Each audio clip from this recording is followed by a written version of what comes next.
आणि श्रवण पूर्ण आतमध्ये अंतर्मनामध्ये सबकॉन्शियस माइंडमध्ये ते सतत सतत सतत जाऊन बसणं, हे जेव्हा आतमध्ये जाऊन बसेल तेव्हा एक सुसूत्रता जीवनामध्ये आपोआपच यायला लागते.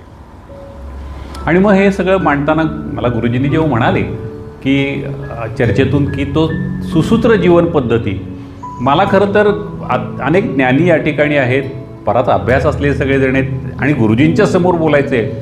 पण मग मी म्हटलं की गुरुजींनी माझं काम सोपं केलं की मला फार वेद उपनिषद ज्ञानेश्वरी गाथा दासबोध याच्यावरती फार नाही बोलायचं. सुसूत्र जीवन पद्धती या सगळ्याच्या माध्यमातून, या विचारांच्या माध्यमातून, या ज्ञानाच्या माध्यमातून एक जीवन पद्धतीकडे बघायचं.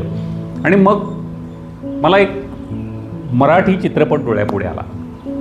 एक सगळ्यांना कदाचित नाव ऐकलं असेल, एक उन्हाळा दिवस, अशोक सराफ यांचा चित्रपट जो आहे.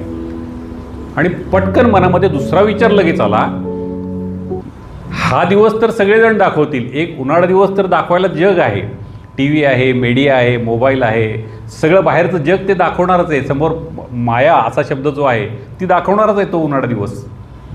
पण एक जागृत दिवस, एक सजग दिवस, एक अवेअरनेसचा दिवस, एक अंडरस्टँडिंग असलेला दिवस, एक सुजाण दिवस, हा ज्या दिवशी आपल्या जीवनामध्ये यायला सुरुवात होईल त्या दिवशी आपल्या जीवनाची वाटचाल योग्य पद्धतीनं व्हायला सुरुवात होते. आता हे सगळं करत असताना साधा प्रश्न आहे.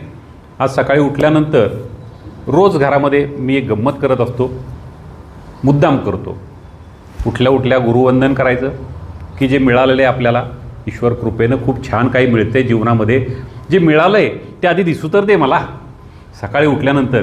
म्हणून अगदी सोप्या साध्या भाषेत आरशासमोर जातो, मस्त बघतो असं आरशामध्ये, स्वतःवरती प्रचंड प्रेम करतो आणि रोज उठून सकाळी म्हणतो, वा वा चंद्रशेखर फडणीस, तू जिवंत उठलास, क्या बात आहे.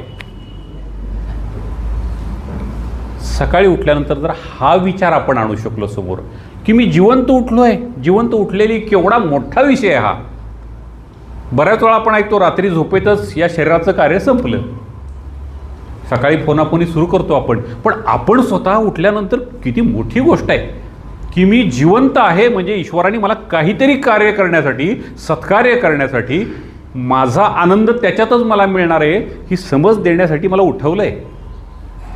की बघ तरी बाळा, बघ तुला तुझ्या आतमध्ये काय काय दिलेलं आहे, ज्याला आजच्या झेन झी लँग्वेजमध्ये शब्द वापरतात, एक्सप्लोर युअर सेल्फ.